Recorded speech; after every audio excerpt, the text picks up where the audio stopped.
125 high school, болашаққа жол.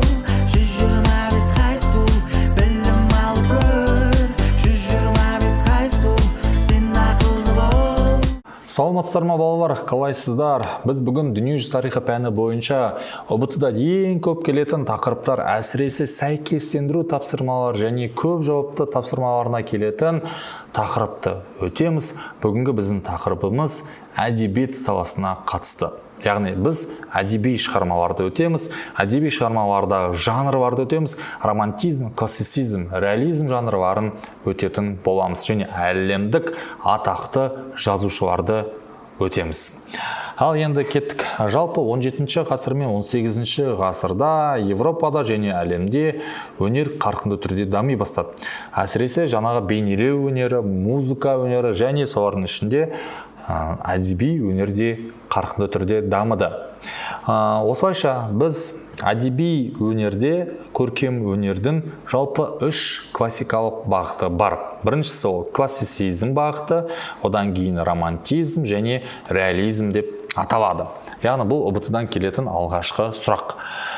Жалпы көркем өнердің 3 бағыты қандай десе, бірінші классицизм, одан кейін жаңағы романтизм, потом реализм. Ал енді әр қайсысына тоқталамыз. Одан бөлек бұл кезде 17 ғасырда классицизмнің қарқынды түрде дамуы туралы айтайық. Яғни 17 ғасырдан бастап бізде 19 ғасырға дейін классицизм жанры дамыды. Классицизм жанры балалар ол бізде көбінесе комедия және трагедия жанрлары болып саналады және драма жанрлары болды. Сонда қараңдар, классицизмге қандай жанрлар кіреді десе, это жаңа комедия, трагедия және драма деп атаймыз. Енді осы классицизм жанрындағы атақты романдарды жазған атақты драматург Моллер деген драматург бар екен.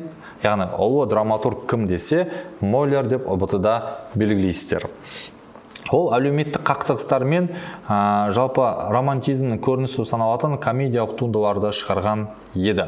Ал психологиялық трагедия жанрының атасы кім десе, орыс жазушысы Расин дейсіздер. Бұл сұрақ осы 2025 жыл ұбт-да ең көп келген сұрақтардың бірі. Психологиялық трагедияның негізін қалаған кім десе, Расин деп белгілеулеріңіз керексіздер. Келесі айтатын мәселе атақты туынды, может оққан шығарсыздар, атақты Робинзон Крузо және Жұма деп аталатын туынды, яғни Робинзон Крузо және Пятница деп аталады орысшасы. 18 ғасырдың екінші жартысында бізде ағартушылық әдебиет қарқынды түрде дамыды, әсіресе Франция мемлекетінде қарқынды түрде дамыды. Соның үшін Дефоның ең атақты туындысы қандай десе, ол бізде Робинзон Крузо және Жұма деген шығарма болып саналады. Бұл шығарманың даже киносы да шыққан еді. Енді әдебиетте дворяндық құқық, адамдардың құқығы, ақсүйек, қарасүйек деген сияқты қатысы жоқ болды. Кейіпкерлер енгізіле бастады. Әр түрлі кейіпкерлер де болды. Енді бай да болды, кедей де болды жалпы. Енді осы кезде Францияда атақты Бомарше деп аталатын кісі болды. Бұл кісінің атақты комедиялық туындылары бар екен. Бірінші туындысы ол бізде Севиль шаштаразы деп аталады. Жалпы Севиль шаштаразы деп аталатын туындыда ол жерде шаштараздағы қызықты оқиғалар туралы айтады. Яғни шашты былай аласың, бокс қып, төбесін қалдырып шет жағын қысқа қылып аласың деп айтып атасында, анау келеді шашты фук деп алып тастайды. Енді солай да, енді біреу үшін күлкі, біреу үшін қайғы деген сияқты, көбінесе комедиялық туынды болып саналды. Яғни Севиль шаштаразы Бомаршенің алғашқы туындысы. Екінші туындысы Фигароның үйлену тойы деген шығармасы бар. Сіз қойыңыз мияқта қараңыздар, Севиль шаштаразы және Фигароның үйлену тойы. Енді бұл жерде Фигаро деп аталатын кісінің тойы туралы, тойындағы жаңа қызықты оқиғалар туралы, жалпы приколдар туралы жазылған кітап болып саналады екен. Келесі айтатын дүниеміз бізде жаңа атақты осы кезде Дефо, Филдинг сияқты кісілер өте көп туындылар шығарған. Солардың ішіне германдық сахналар, германдық жазушылар шықты. Жалпы Веймар классицизм өкілдері деп келеді ұбт-да. Веймар классицизм өкілдері кімдер десе, ол бізде Шиллер және Гёте дейсіздер. Яғни Шиллер мен Гёте Веймар классицизм өкілдері бар ұбт-дан ең көп келетін сұрақтардың бірі. Енді Шиллерді білмеймін, но Гётені білемін. Гёте туралы айтайын. Гётенің Фауст деп аталатын трагедиялық шығармасы бар. Сондықтан бұны дәптерге жазып алыңыздар.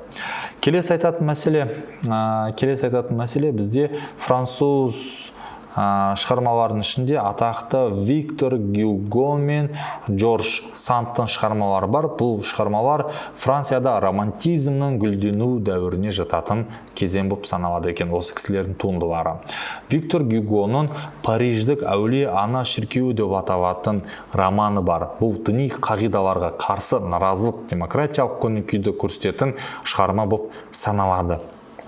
Яғни шіркеудегі монахтың немесе монашканың бір-бірін ұнатып қалған суретін жаңағы шығармасы, романтизм жанры, жаңа біз айтқандай роман ғой енді, қыз бен жігіт арасында роман туралы көбінесе.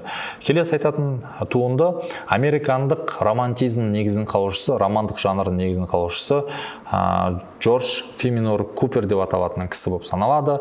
Бұл кісі пионерлер, Магиканның соңғы тұяғы, ізшіл перерейін деген сияқты, шай-қурай сияқты туындылардың авторы. Бұл жерде енді Магиканның соңғы тұяғы деген туындыны мен білемін. Жалпы Американы отарып алған кезде бізде атақты ағылшын офицерлері келеді да, неседі жергілікті бір индейс тайпадан шыққан қызды ұнатып қалады. Ол қыз, оказывается, сол тайпа көсемінің қызы екен. Ол қызды алады да, басқа бір тайпаның қызына ұзатып қойған ғой енді. Сөйтіп соған үйлендіру үшін әрекет жасап атады. Ол қыз ол жігітті ұнатпайды. Сол қыз жаңағы ағылшын офицерін ұнатып қалады. Жаңағы офицер тоже сол қызды ұнатады. Короче, екеуі махаббат сөйтеді, екеуі қашып кетеді. Прикиньте, анау ағылшындардан қашып кетеді, анау өзінің папасынан қашып кетеді. Сөйтіп екі тайпада ағылшындарда бір-бірін істейді, ана қыз бен жігітті іздеуге тырысады. Сөйтіп сол ақыр соңында екеуі бір-біріне қосылмайды. Сөйтіп екеуінде жаңағы өлтіреді ғой, короче, мына. Осылайша бұл романтикалық шығарма болып саналады. Келесі романтизмнің кейін бізде қараңыздар. Жазайын 17-ші ғасырдан бастап бізде 19-ші ғасырға дейін бізде жаңағы ең алғашқы классицизм деп аталатын жанр дамыса, ал 19-ші ғасырдан бастап бізде романтизм стилі дамыды, яғни әлем бойынша хит болды. Ал 19-ші ғасырды жалпы 19 ғасырдың екінші жартысынан бастап бізде реализм стилі пайда болып, реализм стилі хит болды. Реализм деген стиль – это реально шынайы болған оқиғалар негізінде жасалған шығарма ғой енді, мына осы. Енді реализм стилінің өкілдері мына кісілер болып саналады. Ол Стендаль және Онора де Бальзак деген кісілер екен. Жалпы біз осы кісілердің қатарына Чарльз Диккенсті де қосамыз.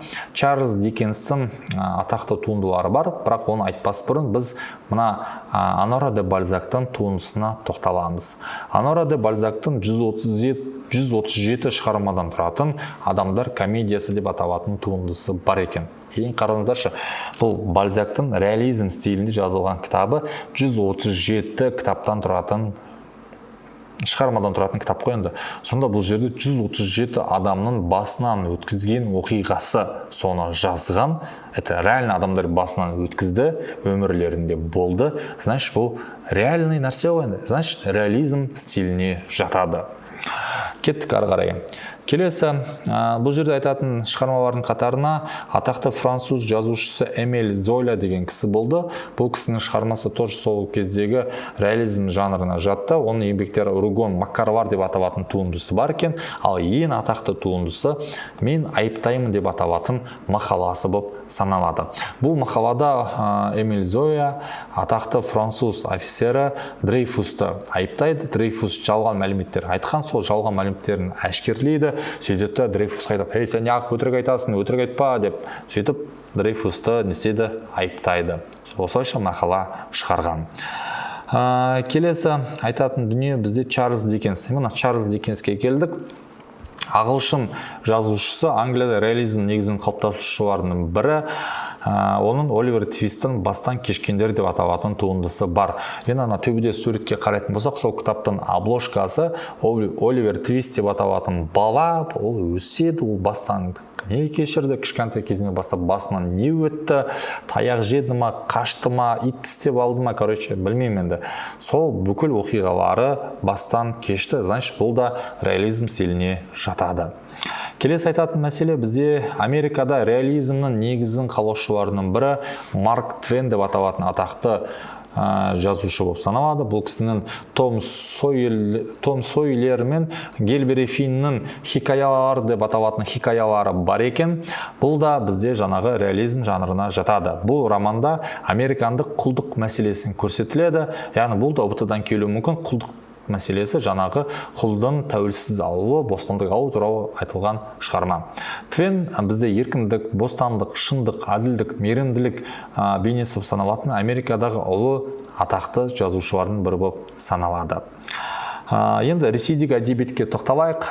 Ресейде әдебиеттің жанрларының ішінде ең көп оқушылар осы Ресей әдебиетінен қадалады ұбт-да, сондықтан сіздер де біреудің қателігін жасамаңыздар. Ал енді кеттік, жалғастырайық. Ресейде 18-ші ғасырдың соңы мен 19-ші ғасырдың басында классицизм стилі әдебиетте үстемдік жасады. Жалпы классицизм стилінің өкілдері кімдер десе, Ресейде Фовизин мен Державин дейсіздер балалар. Яғни Фовизин мен Державин Ресейдегі классицизм жанрының негізін қалыптастырушылар болып саналады. Яғни олар осы жанрдағы алғашқы шығармаларды жазды. Орыс әдебиетінде романтизмнің пайда болуы Жуковскийдің есімімен байланысты. Яғни Жуковский деген кісі алғашқы романтизм жанрындағы шығармаларды жазды. Оның адамгершілігі, абыройға толы орыс поэзиясына жан мен жүрек бітірді деп атайды. Яғни орыстар кәдімгідей осы Жуковскийдің шығармаларын оқыған кезде жылайтын еді. Осылайша жылауық стиль туралы айтайық. Сентиментализм деп аталатын жанр пайда болды. Мен төбемде суретке қарайтын болсақ, сентиментальный адамдар болады өзі сондай. Олар сәл көңілге қатты алғыш, ұрысты көтере алмайтын, бірнәрсе болып қалса жылап қалатын, сондай адамдар бізде тарихта сентиментальный адамдар дейді. Оларға кинолар өтіп, олар кәдімгідей кинодан бір ужас болса, ужастан кәдімгідей стресс алып шығуы мүмкін, комедия болса кәдімгідей күліп, ха-ха ұстап шығуы да мүмкін. Жалпы сондай стиль пайда болды. Енді орыс әдебиетінде Радишевтің шығармалары сентиментализм жанрына жатады. Одан бөлек оның Петербургтан Москваға сапар деп аталатын кітабы бар екен. Ал келесі айтатын дүниеміз Ресейде алтын ғасыр деп аталатын ғасыр, 19-ші ғасырда орыс әдебиетінің гүлдену уақыты алтын ғасыр деп аталды. Бұл уақыт 19-ші ғасыр екен. Келесі айтатын мәселе, бұл кезеңде сентиментализммен бірге романтизм жанры да қалыптасты Ресейде. Ал Ресейде реализмнің негізін қалаушысы кім десе, біз бәріміз білетіндей Александр Сергеевич Пушкин деген кісі Ресейде реализм жанрының негізін қалыптастырушысы болып келеді. Ал Ресейде келесі бір атақты жанрды құрғандардың бірі реалистік әдебиеттегі өз үлесін қосқан Радишев деп аталатын кісі болды. Бұл кісі қала мен ауыл халқының әлеуметтік теңсіздігін сынап жазған еді. Одан бөлек Некрасовтың Ресейде кімге жақсы деп аталатын шығармасы бар екен. Ал Гогольдің өлі жандар деп аталатын туындысы бар. Тургенев сол кезде қоғамда оқиғаларды жазған, шынайы болған нәрселерді жазған. Сол үшін Тургеневті бізде жылнамалар жинаушы деп атап кеткен еді. Одан бөлек Достоевскийдің сол кездегі қор борғандар мен қорлағандар деп аталатын шығармалары бар екен. Нақұрыс, ағайынды Камразатовтар деген сияқты шығармалары бар екен. Одан бөлек Достоевскийдің ең атақты туындыларының бірі қылмыспен жаза деп аталатын туындысы бар екен. Енді 19 ғасырда әлемдік әдебиетке кірген Александр Чеховтың, Островскийдің, Лесовскийдің, Максим Горкийдің туындылары бар. Одан бөлек шығыс әдебиетіне тоқталатын болсақ, шығыс әдебиетінде атақты мына адамдар өз үлестерін қосты. Жалпы қарайтын болсақ, Қытайда тайпиндер көтерілісінен кейін, жатталаңыздар ұбт-дан келеді, 19 ғасырдың ортасында Қытайда тайпиндер көтеріліс болады. Осы кезде көтерілістің идеяларын айтқан Қытай халқының қоғамдық ой санасына орасан зор әсер еткен оқиғалар болды. Осылайша Қытайда әдебиет қандай оқиғадан кейін дамыды десе, тайпиндер қозғалысынан кейін дейсіздер. Ал Жапонияда бізде капиталистік қоғам дамығаннан кейін романтизм жанры Жапонияда қарқынды түрде дамиды.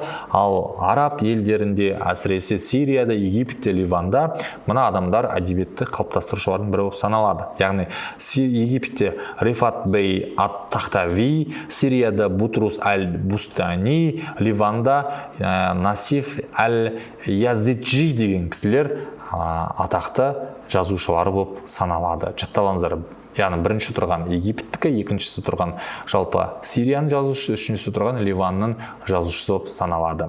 Ал өзіміздің Қазақстаннан шыққан екі атақты жазушы бар. Біріншісі Махамбет Өтемісұлы. Бұл кісі ерекше ақын, Бөкей ордасына көтеріліске қатысқан, Жәңгір ханды сынаған, хан емессің қассың, жаусын деп сынаған. Одан бөлек бұл кісі батыр ақын ретінде тарихқа кірді, который соғысқа қатысқан, қол басқарған, әрі ақын болған. Міне сол. Енді екінші өзіміздің атақты ақын жазушымыз, философымыз Абай Құнанбаев болып саналады. Абай Құнанбаевтың шығармалары жалпы қазақ ойын ғана емес, әлемге өз үлесін қосқан атақты шығарма болып шығады. Сондықтан жатталаңыздар, Абайды да, Махамбет Өтемісұлыны да оқисыздар. Балалар, бүгінгі сабақ осымен аяқталды. Сабақ сіздерге түсінікті болды деп ойлаймыз. Келесі сабаққа дейін кездескенше сау болыңыздар. 125 high school.